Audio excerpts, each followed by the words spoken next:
বন্ধুরা আজকে নিয়ে এলাম নতুন একটা রেসিপি। তার জন্য দেখো কড়াই আমি সর্ষে তেল দিয়েছি আর ফোড়নে দিলাম 5 ফোড়ন, তেজপাতা আর শুকনো লঙ্কা। এবার পেঁয়াজ কুচনোটা দিয়ে দেবো, পেঁয়াজ দিয়ে নাড়াচাড়া করবো। হ্যাঁ বন্ধুরা, যদি আমার রান্না বাড়া ভালো লাগে তাহলে তোমরা চ্যানেলটিকে সাবস্ক্রাইব করে দিও আর লাইক, কমেন্ট আর শেয়ার করো।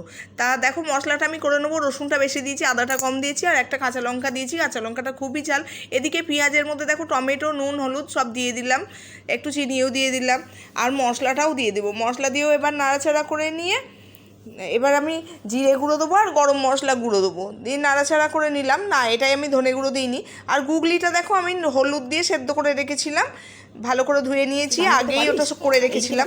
এবার গুগলিটা দিয়ে একটু নাড়াচাড়া করলাম। হ্যাঁ বন্ধুরা, রান্নাটা আমার খুবই ভালো হয়েছে। আর তার মধ্যে রাহি বলছে, মা আমি করবো আমি করবো, কি যে করি ভেবে পাই না। রান্না করতে গেলে ওই দেখো না কি কাণ্ড করে, এই সবকে নিয়েছে আর রান্না করার ঝামেলা। ও নিজেই রান্না করবে, আবার দেখো রান্না করে।